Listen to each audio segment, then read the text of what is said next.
જય સ્વામિનારાયણ વિદ્યાર્થી મિત્રો, ડીઆરસીએસના એક્સ્ટ્રા લેક્ચરમાં આપનું હાર્દિક સ્વાગત છે. મિત્રો, હવે નેક્સ્ટ ટાઈમ આપણે વાત કરી હતી કે આપણે હવે આજે સ્લેબ પોર્શન આપણે ભણવાનું છે. ડીઆરસીએસ લેક્ચર છે એમાં આપણે આજે હવે જે ભણવાનું છે કયો પોર્શન છે, સબ્જેક્ટ ટોપિક કવર કરશું આજે આપણે સ્લેબ. હવે સ્લેબ એટલે તમને બધાને ખબર છે, તો કે હું એક વસ્તુ તમને દેખાડું. અત્યારે હું અહીંયા 3D ડ્રોઈંગ કરવાનો પ્રયત્ન કરું.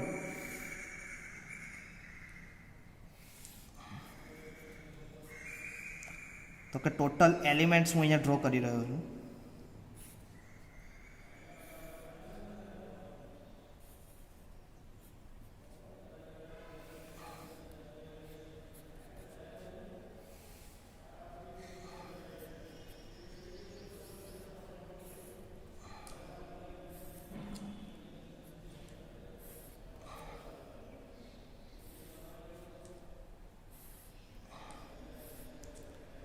ઓકે, હવે સેમ ઇઝ ઇટ ઇઝ અહીંયા હું એક કોલમ એડ કરું છું વધારે બીજો, અને એક કોલમ હું અહીંયા એડ કરું છું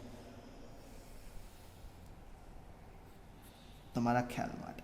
ઓકે, જે બે બાજુ આપણને દેખાય છે. ઓકે, આ વસ્તુ તમને થોડીક વિઝિબલ થઈ છે. ઓકે મિત્રો, હવે જો અત્યારે હવે આપણે ડિઝાઇન જે કરવાની છે એ તમે જુઓ અહીંયા. Just minute, few seconds just. Okay, some reason of my mobile, sorry મિત્રો. હવે તમે જો આ જે પોર્શન છે, એક સ્પેસ, એની વચ્ચે એક સ્પેસ ક્રિએટ થાય. Clear that? Same is it is આ જે સ્લેબ છે, હવે અહીંયા હું જોડતા અહીંયા ભૂલી ગયો છું. ઓકે, એની વચ્ચે એક સ્પેસ ક્રિએટ થાય. સેમ ઇઝ ઇટ ઇઝ આ બંને આ સ્લેબ વચ્ચે એક સ્લેબ ક્રિએટ થાય. ઓકે, હવે તમે જો આ જે પોર્શન છે, મેં હેચ લાઇન વડે પોર્શન જે ડ્રો કર્યો છે, આ જે હેચ લાઇન વાળો પોર્શન છે that is a slab portion. હવે એની આપણે ડિઝાઇન કરવાની છે. હવે લોડ પાથ યાદ રાખજો. લોડ પાથ આપણે ડિઝાઇન લોડ પાથ, કે સાહેબ લોડ પાથ એટલે શું? તો કે જ્યારે બી ડિઝાઇન કરો ત્યારે એલિમેન્ટ્સના લોડ કેવી રીતે ટ્રાન્સફર થાય, ડિઝાઇન લોડ પાથ આને કહેવાય. Design load path, not a construction load path. Design load પાથમાં સૌથી પહેલું આ સ્લેબ એલિમેન્ટ. આ સ્લેબ એલિમેન્ટ પોતાનો સંપૂર્ણતઃ લોડ આ પેરીફરીમાં જે બીમ હોય, પેરીફરીના બીમ ઉપર ટ્રાન્સફર કરશે. જો હું તમને દેખાડવાનો પ્રયત્ન કરશું, આ જે બીમ દેખાય છે તમને, પેરીફરીના બીમ ઉપર આ લોડ ટ્રાન્સફર કરવાનો ટ્રાય કરશે. Okay, same is it is અહીંયા ધેટ ઇઝ બીમ. હવે એ બીમ વિશે ઓલરેડી તમે ભણી ગયા છો હમણાં જ પહેલા ચેપ્ટરમાં. ઓકે, એકદમ શાંત માઇન્ડે જો તમે લોકો ચેક થાય, ખ્યાલ આવે છે. તો કે આ સ્લેબ છે એનો લોડ ક્યાં ટ્રાન્સફર થશે? આ પેરીફરીના બીમ ઉપર. હવે આ પેરીફરીના બીમ એનો જે લોડ આવશે એ લોડ ક્યાં ટ્રાન્સફર આપશે? તો કે વર્ટિકલ મેમ્બર ઉપર. વર્ટિકલ મેમ્બર એટલે તમારું શું થશે? કોલમ. Axially loaded column. મેં એટલે અત્યારે કોલમ પોર્શન એટલે બાકી રાખ્યો કે તમને ખ્યાલ આવે કે ટોટલ ફ્લેક્ઝરલ લોડ એટલે કે બીમ અને સ્લેબનો લોડ કોની ઉપર ટ્રાન્સફર થશે? કોલમ ઉપર. એટલે કે કોલમ ઉપર તમારે શું ક્રિએટ થશે? પ્રેશર ક્રિએટ થશે. ઓકે, હવે સાથે સાથે એક વસ્તુ તો ખરું, પણ હવે આ જે જોઈન્ટ્સ દેખાય છે,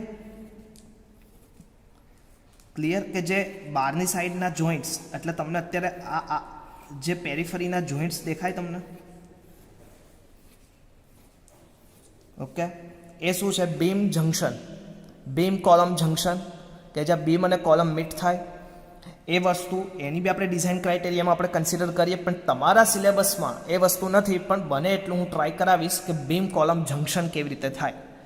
ઓન સાઈડ ઉપર તમે જોવો છો, ઓફ સાઈડ આપણે લોકોએ અહીંયા બેઠા બેઠા એની ડિઝાઇન કરવાની છે જંકશનની. કેમ કે હવે તમને થોડી ખબર કે બીમ, હવે આ બધી વસ્તુ ભરાય પછી તમને બધું મિત્રો એક વસ્તુ જો કે આપણે કોન્ક્રેટિંગ કર્યા પછી સ્ટીલ અંદર બાંધીને પછી કોન્ક્રેટિંગ કરીએ પછી ફર્માખોલ નાખીએ પછી એ શું નિર્જીવ વસ્તુ થઈ જ આપણને ખબર છે. પણ ડિઝાઇન વખતે આપણે કયા ક્રાઇટેરિયા ધ્યાન રાખીએ કે એટ અ સાઇડ ઉપર આપણને એ વસ્તુ મળે, અને એ વસ્તુ આપણે શીખવાની છે in this portion. Clear that? તો અત્યારે હવે આપણે જે ડિઝાઇન કરવાની છે એ કયા પોર્શનની ડિઝાઇન કરવાની છે? સ્લેબ. ઓકે, તો તમને સ્લેબ ખબર પડી ગઈ. Slab is a plate element having some depth.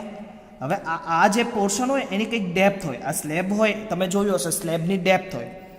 Slab is a plate element having some depth as compare to length, કે લેન્થની સરખામણી એની ડેપ્થ કેવી હોય? ઓછી હોય. Is used for floor or roof in building carry uniformly distributed load. એટલે કે એક વસ્તુ ધ્યાન રાખજો કે સ્લેબ ઉપર જે બી લોડ આવશે એ કયો આવશે? Uniformly distributed. એક વસ્તુ ખાસ ધ્યાન રાખજો, સ્લેબ ઉપર યુનિફોર્મલી ડિસ્ટ્રીબ્યુટેડ લોડ આવશે. તમને પૂછે સ્લેબ કોને કહેવાય? તો કે slab is a plate element having depth is very small as compare to length, કે એની લેન્થની સરખામણીએ એ એલિમેન્ટમાં લેન્થની સરખામણી એની ડેપ્થ કેવી હશે? ઓછી હશે. Clear? And length and width, length અને વિડ્થની સરખામણીએ એની ડેપ્થ કેવી હશે? ઓછી હશે. અને સ્લેબ ઇઝ યુઝડ ફોર શેની માટે યુઝ થાય? Floor or roof of building, ધાબુ ભરવા માટે. Is carry uniformly loaded. Clear? અત્યારે તમે જે જગ્યાએ બેઠા હશો, જો તમે ઉપરના માળ ઉપર બેઠા હશો તો જે ઉપરના માળ ઉપર બેસવા માટે જે નીચેની સપાટી તમને દેખાય ધેટ ઇઝ સ્લેબ. ક્લિયર? એની ઉપર કયો લોડ આવશે? Uniformly distributed. ઓકે, હવે મિત્રો આપણે વિચારવું છે, આપણે જોયું ઉપરનું વસ્તુ આપણે ડિટેલ ભણ્યા કે સ્લેબ કોને કહેવાય? તો કે slab is a plate element, એની ડેપ્થ જે આવશે સ્લેબની એઝ કમ્પેર ટુ એની વિડ્થ, અને વિડ્થ લેન્થ અને વિડ્થની સરખામણીએ કેવી હશે? ખૂબ જ ઓછી હશે. ઓકે, યુનિફોર્મલી ડિસ્ટ્રીબ્યુટેડ લોડ આવતો હશે. એ બેઝિક વસ્તુ થઈ. સ્લેબ કોને કહેવાય મેં તમને ડ્રો કરીને સમજાવ્યું. પણ હવે મિત્રો સ્લેબના પ્રકાર વિશે અભ્યાસ કરવો છે. Slab, types of slab as basically આપણે જે ભણવાનું છે ટાઈપ્સ ઓફ સ્લેબ, આપણે જે ભણવાનું છે એ જ હું અત્યારે કન્સિડર કરું છું. એ સિવાયનું બીજું નવું એક કોઈ લેવા માંગતો નથી. ટાઈપ્સ ઓફ સ્લેબ જો તમારે ભણવા હોય તો કેટલા આવશે? તો કે 1 વે સ્લેબ, 2 વે સ્લેબ, પછી કન્ટિન્યુઅસ સ્લેબ, પછી flat slab, grid slab, waffle slab. પણ એવા ઘણા બધા પ્રકારના સ્લેબ આવે, એમાં આપણે અત્યારે ડીપમાં જવાનું નથી. અત્યારે તમારા સિલેબસમાં 2 ટાઈપ્સના સ્લેબ છે, એની જ વિશે હું જઉં છું. 1 વે સ્લેબ અને second is 2 way slab. Continuous slab અત્યારે હું અલગથી આખું એક ચેપ્ટર લઈશ, એ અત્યારે હું કન્સિડરેશન કરતો નથી. Okay, types of slab, 1 way slab and 2 way slab. એક ક્વેશ્ચન થાય કે સાહેબ 1 વે સ્લેબ કોને કહેવાય અને 2 વે સ્લેબ કોને કહેવાય? તો સમજીએ કે આ મારી ડાયરેક્શન છે, આ એક મારો સ્લેબ, આ સ્લેબ હશે ટોપ ઉપરથી જોવું. હવે તમને જોતા જ ખબર પડે. હવે આ સ્લેબમાં ખાસ એક વસ્તુ યાદ રાખજો હંમેશા, હવે અહીંયા એક્સ ડાયરેક્શન અને વાય ડાયરેક્શન લેવાનું નથી, અહીંયા એલએક્સ અને એલવાય. તો કે સાહેબ આ એલએક્સ અને એલવાય શું છે એમને કહેશો? તો એલએક્સ એટલે તમારે યાદ રાખવાનું છે શોર્ટર એજ. શું આવશે? શોર્ટર એજીસ, એટલે કે ટૂંકો છેડો. અને એલવાય તો શું આવશે તમારું? Longer edges. Shorter edge of slab and longer edge of slab. Okay, હવે એલએક્સ અને એલવાય એટલે કે આ એક્સ અને વાય ડાયરેક્શન ઉપર ના જતા. ખાસ મિત્રો યાદ રાખજો, આપણે ભૂલ કરી રહ્યા છીએ. હું કદાચ ઘણી વખત તમને ભૂલો કહેતો આવું છું, પણ ખાસ ધ્યાન રાખજો કે અહીં એલએક્સ છે એ shorter of edge, shorter edge of slab છે. L Y is longer edge of slab. હવે બાય સપોઝ અહીંયા હું આપી દઉં 5 મીટર અને અહીંયા હું આપી દઉં 2 મીટર. તો ખાસ એક વસ્તુ યાદ રાખજો, તો કે આ 5 મીટર એટલે તમારો શું થયો? લોંગર એજ. તો અહીંયા શું આવશે? એલવાય. એલએક્સ તમારો શું થયો? શોર્ટર એજ. તો અહીંયા શું આવશે? એલએક્સ. ક્લિયર થાય છે માઇન્ડમાં? ઓકે, તો આ એલએક્સ થશે, આ એલવાય થશે. પણ કે સાહેબ આ તો તમે એલએક્સ એલવાયની વાત કરી, પણ એ 1 વે છે કે 2 વે છે તો મને ખબર ના પડી. તો એની માટેનો રેશિયો ખાસ ધ્યાન રાખજો. એલવાય લોંગર એજ સ્પાન અપોન શોર્ટર એજ સ્પાન. એલવાય એટલે શું થશે? ફરીથી અહીંયા લખું longer edge of slab to the shorter edge of slab is two difference between two Ly and Lx, then the ratio is greater than 2. Ratio is greater than 2 એટલે કે Ly અને Lx નો રેશિયો greater than 2 આવે છે. That types of slab is one way slab, and this Ly and Lx ratio is less than or is equal to 2. Less than Ly and Lx, the ratio of less than is equal to 2. This ratio is two-way slab. એટલે કે સ્લેબની LX અને LY ડાયરેક્શનનું આપણે ભાગાકાર કરીએ, ratio તમારો 2 કે 2 કરતાં ઓછો આવે તો એને આપણે શું કહેશું? Two way slab. અને 2 કરતાં વધારે આવે તો એને શું કહેશું? One way slab. આવડે? તો અહીંયા હું પુટઅપ કરી દઉં. વન વે સ્લેબમાં શું આવશે? Ly upon Lx નો રેશિયો ગ્રેટર ધેન 2, અને ટુ વે સ્લેબમાં શું આવશે? Ly upon Lx નો ratio less than is equal to 2. તો એ શું આવશે તમારું? Two way slab. Ly upon Lx નો રેશિયો ગ્રેટર ધેન 2 તો તમારું શું આવશે? One way slab. ક્લિયર થશે? હવે કે સાહેબ આ વન વે અને ટુ વે સ્લેબ કીધું, એ પણ એને મારે પ્રોફેશનલી દર્શાવો હોય તો કેવી રીતે દર્શાવીશ? તો એ પણ હું લખી દઉં. હવે વન વે સ્લેબ કેવો થશે તમને હમણાં જ ખબર છે. તો આવી રીતે એની વિડ્થ વધારે હશે. તો આ ડાયરેક્શન શોર્ટર એજ ડાયરેક્શનમાં સ્ટીલ પ્રોવાઈડ કરવાનું. કઈ ડાયરેક્શનમાં? સ્ટીલ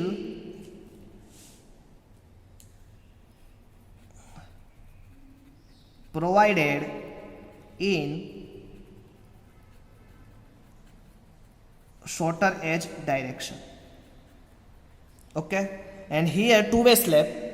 તો ટુ વે સ્લેબમાં તો શું થશે? કમ્બાઇન એટલે એક સ્ક્વેર ટાઈપનું બની જશે. Ly અને Lx બંને સરખા. અહીંયા શું આવશે તમારું? Lx, અહીંયા Ly, અહીંયા તમે Lx લઈ લો, Ly લઈ લો. તો અહીંયા તમારું સ્ટીલ કઈ ડાયરેક્શનમાં? બંને ડાયરેક્શનમાં આવશે. બોથ એજ. તો આનો સિમ્બોલ તમને પૂછે 2 માર્ક્સમાં જીટીયુમાં કે વન વે સ્લેબનો સિમ્બોલ આપો અને ટુ વે સ્લેબનો સિમ્બોલ આપો. એને કોને કહેવાય? તો તમને બંને વસ્તુ ખબર પડશે. ક્લિયર? ઓકે, તો one way slab and two way slab. Types of slab is comparatively very easy. હવે અત્યારે આજે આપણે વન વે સ્લેબ વિશે સમજવું છે, પણ એની પહેલાં એક વસ્તુ આપણા માઇન્ડમાં ક્વેશ્ચન થાય કે સાહેબ સ્લેબ અને બીમમાં ડિફરન્સ શું? ક્લિયર? તો આપણે લઈએ પહેલાં કે સ્લેબ અને બીમનો ડિફરન્સ. ઓકે, તો first of all difference between અથવા તો ડિસ્ટિંગ્યુશ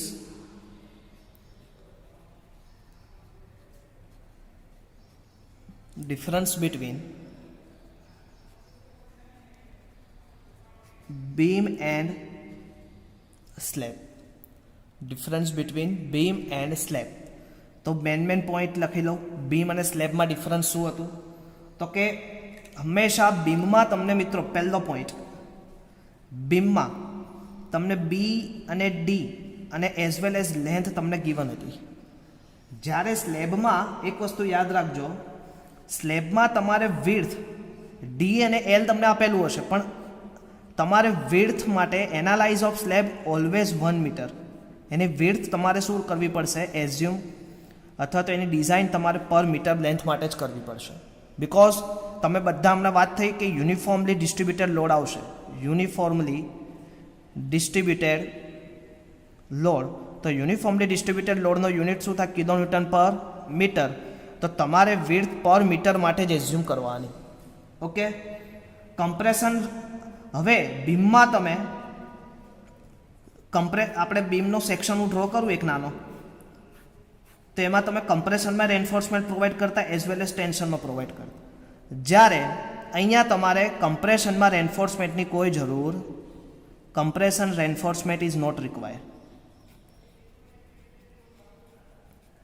reinforcement is not required. Okay, હવે આમાં આપણે તમે લોકો આ જે 2 બારને છે ને બાંધવા માટે તમે શિયર રેન્ફોર્સમેન્ટ પ્રોવાઈડ કરતા. શિયર રેન્ફોર્સમેન્ટ પ્રોવાઇડેડ, અને આમાં કોઈ બારને બાંધવા માટે તમારે shear enforcement is not provide કરવાની કોઈ જરૂર નોટ રિક્વાયર્ડ. ઓકે, હવે temperature reinforcement is provide perpendicular to main reinforcement. આમાં તમારે ટેમ્પરેચર રેન્ફોર્સમેન્ટ પ્રોવાઈડ કરતા હતા, પણ આમાં તમારે શું કરવું પડશે? Temperature reinforcement is provide perpendicular to main reinforcement. અથવા તો અત્યારે આપણે લખીએ ટેમ્પરેચર, હું પાછળથી આવશે ત્યારે સમજાવીશ. ટેમ્પરેચર રેન્ફોર્સમેન્ટ આપણે 2 વે ડિઝાઇનમાં લેશું. Temperature reinforcement is provided. Clear? The thickness of slab is very small as compare two beam. હવે તમે જુઓ ને, આની ડેપ્થ કેટલી છે? ઓવરઓલ ડેપ્થ D, અને આનું તમારું સ્લેબ આપણે લઈએ, સ્લેબનું એક સેક્શન, આ બીમ હશે, બીમ જોડે સ્લેબ તમારો કનેક્ટેડ છે, તો એની થિકનેસ જો તો વેરી સ્મોલ. તો કે thickness is very small as compare two beam. Okay, તો હવે તમને કોઈ પૂછે કે બીમ અને સ્લેબનો ડિફરન્સ શું, તો આપણને આવડશે difference between beam and slab. આ પોઈન્ટ ખાસ યાદ રાખજો, આગળ એક્ઝામ્પલમાં સૌથી વધારે ઉપયોગ થશે. B is equal to 1 metre. Clear? Okay, હવે આપણે લોકો સીધા એક્ઝામ્પલ ઉપર જઈએ. એક્ઝામ્પલની સાથે સાથે આપણે મિત્રો જે ડેટા આવતો જશે IS 456માં સમજતા જશું. એટલે ખાસ આજે આપણે હાફ સ્ટેપ લેશું અને કાલે પછી હાફ સ્ટેપ. એટલે એના પછી એક સેક્શન આવશે એનાલિસિસ સેક્શન, અને બીજું સેક્શન આવશે તમારું ડિઝાઇન સેક્શન. ક્લિયર? તો difference between beam and slab ખાસ ખબર પડશે. ક્લિયર? ઇઝી હતું. ફરીથી એક વાર એવું હોય તો ફરીથી એક વખત રિપીટ કરી લેજો. ખૂબ જ ઇઝી છે, આપણને આવડી જાય એવું છે. Okay, next. હવે મિત્રો ડેટા હું વાંચતો, રકમ ખાસ એક વખત જોજો. રકમ કેવી રીતે, જો રકમ વાંચતા હું શીખવાડું. અત્યારે હું એક બુકનો મોસ્ટ ટાઈમથી એક્ઝામ્પલ લઉં છું, પણ એની રકમ તમને પહેલાં કેવી રીતે રીડ કરવી જીટીયુમાં પૂછાય તે શીખવાડું છું. ખાસ મિત્રો ખાસ ધ્યાન રાખજો. હું થોડુંક આને ઝૂમિંગ કરી દઉં તો તમને થોડુંક વિઝિબલ થઈ જાય. ઓકે, હવે આ એક્ઝામ્પલ આપેલો છે, તમારી બુકનો જ છે, અને એ જ આપણે સોલ્વ કરીએ છીએ. Example number 4. A design a simply supported slab. Sorry મિત્રો, ડિઝાઇન અ સિમ્પલી સપોર્ટેડ, કયો slab? Simply supported slab. 300 mm wide brick masonry wall for a clear room dimension 3 by 8 metre.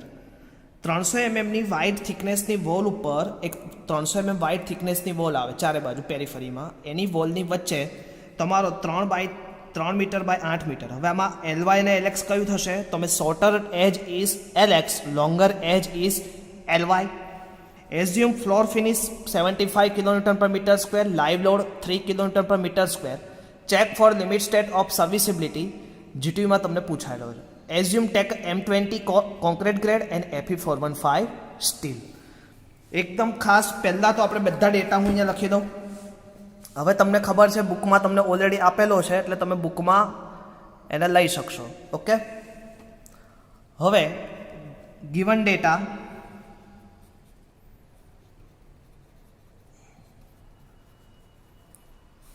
જો તમારી બુક ખોલો, book સાથે લઈને બેસો. એવું હોય તો 1 મિનિટ લઈ લો. ચલો બુક લઈ લો બધા. પહેલાં બુક, કેલ્સી આપણી જોડે હોવું જોઈએ. બુક, કેલ્સી અને IS 456, આટલી 3 વસ્તુ લઈને બેસો.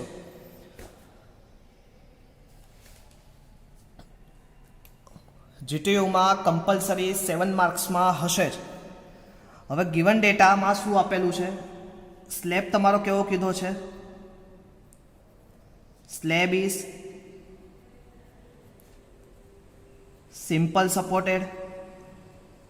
ઓકે, થિકનેસ ઓફ વોલ કેટલી છે? Wall thickness 300 mm and the room size, net room size તમને કેટલી આપેલી છે? 3 metre by 8 metre. Clear? Assume floor finish કેટલું લેવાનું છે?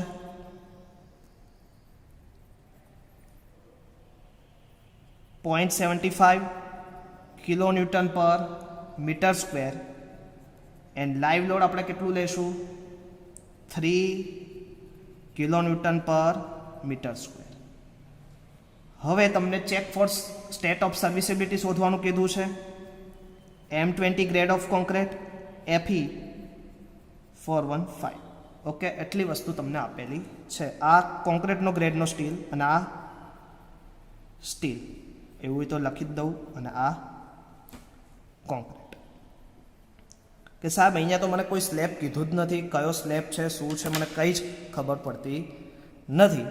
તો કોઈ જ ટેન્શન નહીં લેવાનું મિત્રો. સૌથી પહેલાં તો તમને ખબર છે કે સૌથી પહેલાં આપણે શું બનાવવું પડશે, તો કે આપણી પાસે બે સ્લેબ ઉપલબ્ધ છે. હમણાં જ મેં આગળની થિયરી વાત કરી, types of slab, one way slab and two way slab. હવે one way slab Ly/Lx greater than 2 અને two way Ly/Lx less than 2. તો સૌથી પહેલાં તો Ly અને Lx મને આપેલા છે.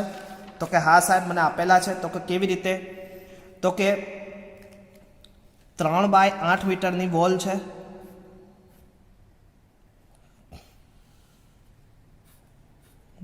ઓકે, હવે એની પેરીફરીમાં 300 mm મને શું આપેલી, થિકનેસ ઓફ વોલ આપેલી છે 300 mm.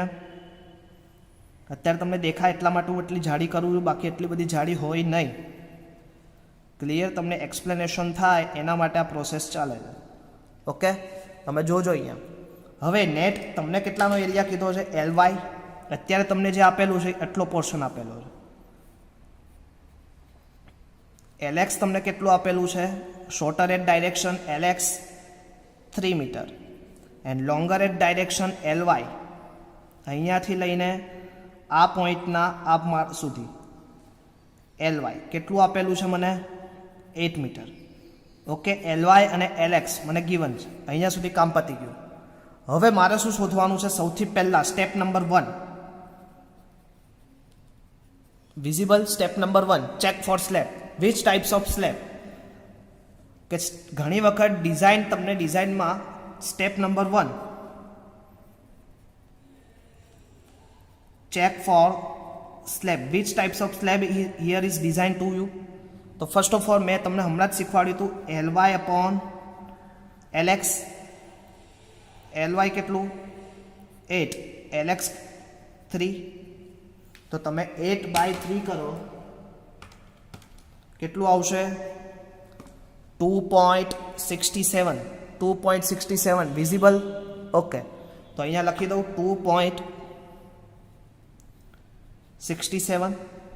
હવે આ જે 2.67 છે એ હમણાં મેં કીધેલું હતું એની બે કરતાં કેવું છે મોટું. તો અહીંયા તમારો સ્લેબ કયો આવશે, one way slab. 2.67 is greater than 2. Here design is one way slab. Okay, તો અહીંયાથી હવે તમારું ખબર પડી ગઈ કે અહીંયા મારી ડિઝાઇનમાં શું આવશે, વન વે સ્લેબ આવશે. હવે વન વે સ્લેબ આવ્યું, સ્લેબ તમે ડિફાઇન કરી દીધું, પણ મિત્રો કંઈક સ્લેબની કંઈક થિકનેસ તો હશે. સ્લેબ એની કંઈક ડેપ્થ આપણે આપવી પડે સૌથી પહેલાં.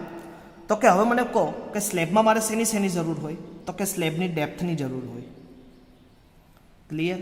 પછી સ્લેબનો સ્પાન, ટોટલ સ્પાન કેટલો હોય એની જરૂર પડે. સ્લેબ ઉપર ટોટલ લોડ કેટલો આવે છે એની જરૂર પડે. અને સ્લેબ ઉપર બેન્ડિંગ મોમેન્ટ કેટલી આવે છે એની જરૂર પડે. તો હવે આ જ પ્રકારના મિત્રો તમારા સ્ટેપ થઈ જાય. હવે આમાં કોઈ જ વસ્તુ ગોખવાની થતી નથી. તો સૌથી પહેલાં તો તમારે સ્લેબની ડેપ્થ શોધવાની, ત્યારબાદ એનો સ્પાન શોધવાનો સ્લેબનો, ત્યારબાદ ટોટલ લોડ શોધવાનો અને ત્યારબાદ એની બેન્ડિંગ મોમેન્ટ શોધવાની અને એની પછી આપણે સ્ટીલ શોધીએ. ક્લિયર. તો સૌથી પહેલાં આજના લેક્ચરમાં આપણે ડેપ્થ સુધી કામ પતાવી દઈએ. ખૂબ જ ટુકડે કરતાં આગળ જશું. ઇફેક્ટિવ ડેપ્થ મારે શોધવી છે. તો આપણું જે સ્ટેપ હતું તે એમાં આપણે ઇફેક્ટિવ ડેપ્થ શોધીએ.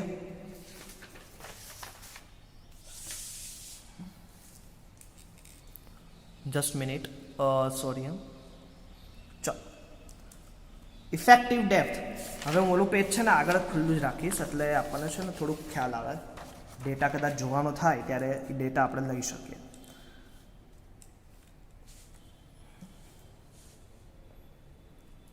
સ્ટેપ નંબર 2 તમારું થશે વિઝિબલ છે. ઇફેક્ટિવ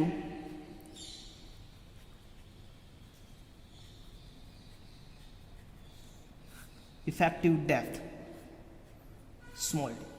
ઓકે, હવે મિત્રો ઇફેક્ટિવ ડેપ્થ સમજવા માટે તમારે પાછું એક વસ્તુ જોવા જવું પડશે. હવે અત્યારે તમને પેજ નંબર 37, હવે જ્યારે તમે ઇફેક્ટિવ ડેપ્થ ખોલો ને એટલે તમારે સાથે સાથે મગજમાં એટલી ખબર હોવી જ જોઈએ કે 37, 38 ખબર પડી. 37, 38 IS 456માં ખોલી જ દેવાનું. ઓકે, ઇફેક્ટિવ ડેપ્થ વિશે હવે અહીંયા થોડીક થિયરી સમજવાની થશે, આપણે સમજી લઈએ સાથે સાથે જ. તો હું 37, 38 પેજ ખોલું ત્યાં સુધી તમે બી લોકો એક પેજ ખોલતા થાવ ફટાફટ. ઓકે ચલો, હવે 37, 38 નંબરના પેજ ઉપર તમને 23(2.1) એક ક્લોઝ આપેલો છે. એ ક્લોઝ વિશે આપણે થોડુંક ચર્ચા કરવાની છે. A vertically deflection limit may be generally be assumed to satisfy provide that span to depth ratio. Span એટલે શું થાય? હવે મારી પાસે તો આ કોડ છે તો હું અહીંયા લખું સ્પાન એટલે તમારું શું થશે? Span two depth ratio. Span એટલે તમારું શું થાય? L. Span two depth L/D ratio. The span to depth ratio are greater than value of obtained as below. હવે સ્પાન ટુ ડેપ્થ રેશિયો તમારો 10 કરતાં ઓછો, અત્યારે આપણે 10 કરતાં ઓછો જ છે. કેન્ટિલીવર બીમ હોય તો 7 લેવાનો, સિમ્પલી સપોર્ટેડ 20, કન્ટિન્યુઅસ હોય તો 26. તો અત્યારે આપણી પાસે કયો સપોર્ટ છે? સિમ્પલી સપોર્ટ, તો L/D = 20.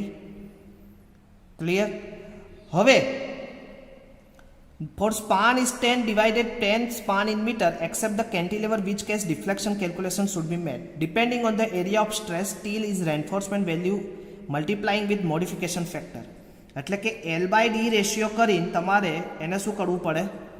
Modification factor. જો અહીંયા લખેલું છે the depending on the area and stress till tension reinforcement the value in A and B, તમે A અને B ની વેલ્યુ કન્સિડર થઈ ગઈ તો પછી shall be modify by multiplying with the modification factor. એટલે જો અહીંયા કરતો જ જઉં છું, આને 20 ઇન્ટુ તમારે શું કરવું પડશે? મોડિફિકેશન ફેક્ટર કરવું પડે. એટલે આ ઇક્વેશન લોકો ગોખવાનું નથી. તમને ઓલરેડી પેજ નંબર 37 ઉપર A અને B, પહેલું તો તમને શું કીધું છે? A અને B ઉપરથી તમને ઓલરેડી ગિવન થઈ જશે. એટલે એ વસ્તુ આપણે ગોખવાની કોઈ જ જરૂર નથી કે 1.5 આપણે લઈ લઈએ અને ગોખી નાખીએ. Okay, sorry. તો ખાસ L/D રેશિયો, તો કે લેન્થ ઇન્ટુ ડેપ્થ રેશિયો. અત્યારે આપણો સપોર્ટ કયો છે? Simple support. તો સિમ્પલ સપોર્ટ માટે તમારે શું લેવું પડશે? અહીંયા સિમ્પલ સપોર્ટ માટે કેટલું લેવું પડે? 20. કેન્ટિલીવર માટે કેટલું લેવું પડે? 7. અને કન્ટિન્યુઅસ બીમ સ્લેબ હશે ત્યારે તમારે કેટલું લેવું પડે? 26. અત્યારે 20 ઇન્ટુ મોડિફિકેશન ફેક્ટર. આ 20 કોની ઉપરથી આવ્યા? તો કે 23(2.1) એ ઉપરથી. અને મોડિફિકેશન ફેક્ટર મલ્ટીપ્લાય કરવાનું કોણે કીધું? A and B. હવે તમે A and B કરો તો તમારે C નંબરના ક્વેશ્ચનને વાંચો તો તમારે આ આખું ઇક્વેશન બને L/D 20 ઇન્ટુ મોડિફિકેશન ફેક્ટર. યાદ રહેશે? L/D 20 એટલે અત્યારે આપણે સિમ્પલ સપોર્ટ છે એટલે. અધરવાઇઝ જો કેન્ટિલીવર હોત તો તમારે કેટલું લેવું પડત? કેન્ટિલીવર હોત તો 7 અને કન્ટિન્યુઅસ સ્લેબ હોત તો તમારે લેવું પડત આ જ વસ્તુ 26. ઓકે મિત્રો, ખાસ યાદ રહેશે ઇફેક્ટિવ ડેપ્થ. હવે આ ઇક્વેશન હું ફરીથી લખું છું આગળ, કેમ કે હવે આપણે આ ઇક્વેશનને આગળ લઈને જવાનું છે. તો ખાસ અહીંયા Lx લખું છું, Lx/D 20 ઇન્ટુ મોડિફિકેશન ફેક્ટર. હવે કે સર અહીંયા 20 Lx કેમ લીધું? તો કે શોર્ટર એજની ડાયરેક્શનનો લેન્થ સ્પાન કન્સિડર લેવાનો. તો શોર્ટર સ્પાનની લેન્થ આપણે કેટલી લીધી હતી? હમણાં ડેટા મેં તમને ચર્ચા કર્યો હતો. ડેટામાં આપણે કેટલું લીધું હતું? તો Lx બરાબર આપણે શું લીધું હતું? 3 મીટર. તો Lx = 3 એટલે 3 મીટર હતું તો 3000 mm થઈ જાય. ડી તો તમારે શોધવાનું છે 20. હવે કે સાહેબ મોડિફિકેશન ફેક્ટર શોધવું કેવી રીતે? તો મોડિફિકેશન ફેક્ટર શોધવા માટે તમારે પાછું જવું પડશે પેજ નંબર 38 ઉપર. 38 ઉપર એક ફિગર આપેલી હશે ગ્રાફ પેપર એ ફિગર આપણે જોવાનું. ક્લિયર? તો આપણે ફરીથી જઈએ 38 નંબરના પેજ ઉપર.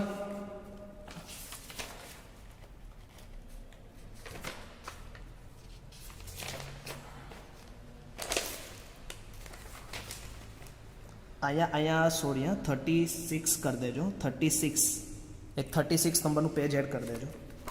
હવે 38 નંબરના પેજ ઉપર આ ફિગર તમને બધાને દેખાતી હશે, વિઝિબલ છે. ઓકે, હવે જો આ ફિગરમાં તમને સૌથી પહેલાં એફએસ, અહીંયા બહુ સ્મોલ અક્ષરે એફએસ, જો તમને થોડુંક ઝૂમ કરવાનો ટ્રાય થાય તો કરું છું. એફએસ 0.58 ઇન્ટુ F5 પહેલાં આ ફાઇન કરી દેવાનું. FS is equal two 0.58 into F5 તમને કેટલું આપેલું? 415 ઇન્ટુ 58 કરો તો તમને એફએ મળી જાય. હવે percentage of tension enforcement assume કરવાનું છે. તો ખાસ એક વસ્તુ યાદ રાખવાનું, 0.4, 0.6 અને 0.8 આ ત્રણ વચ્ચે તમારે એઝ્યુમ કરવાનું. જો હવે થોડુંક મોટો કરું ગ્રાફ એટલે તમને ખ્યાલ આવે. ઓકે,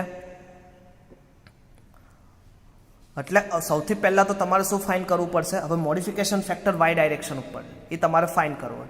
તો સૌથી પહેલાં આપણે બીજી જરૂરી વસ્તુ આપણે ફિલઅપ કરી દઈએ. તો સૌથી પહેલાં તો મને શું કીધું છે? એફએસ ફાઇન કરવું છે. FS is equal two 0.58 into F5. 0.58 F5 કેટલું તમારું? 415. તો કેટલું થશે? એફએસ ઇઝ ઇક્વલ ટુ લગભગ 240 ન્યૂટન પર mm સ્ક્વેર જેવું થઈ જશે. દેખાય? હવે તમારે બીજું શું ફાઇન કરવાનું છે? પીટી એક્સ ડાયરેક્શન ઉપર. તો પીટી તમારે એઝ્યુમ કરવાનું, કેમ કે ઓલરેડી અત્યારે તો મને કોઈ ગિવન નથી. તો 0.6% તમારી બુકે લીધું. બાકી તમે કેટલું લઈ શકો? 0.4 બી લઈ શકો અને તમે 0.8 બી લઈ શકો બાય એઝ્યુમ. તમે જાતે એક્ઝામ્પલ ગણો ત્યારે તમારે 0.8 અથવા તો 0.4 લઈને કરજો. ઠીક છે? તો પીટી એઝ્યુમ કર્યું. હવે પીટી એઝ્યુમ કર્યા પછી તમારે ગ્રાફ ઉપર આવી જવાનું. હવે ગ્રાફનો મેઇન આઈડિયા પોઈન્ટ શરૂ થશે. થોડુંક હું ગ્રાફને ઝૂમ કરી દઉં એટલે તમને દેખાય, વિઝિબલ થાય. હવે જો એફએસ વાળી કોઈ લાઈન તમને દેખાય છે? આ મારી પેન ફરી લાઈન જુઓ તમે, 240. ઓકે, આ 240 વાળી લાઈન. હવે નીચેનું સ્ટીલ થોડુંક વિઝિબલ નથી. ઓકે, હવે સ્ટીલ તમે કેટલું લીધું? 0.6. હવે આ લાઈનને 240 વાળી લાઈન જોડે કંઈક મેચ થાય. અહીંયા કંઈક મેચ થાય. આ 240 વાળી લાઈન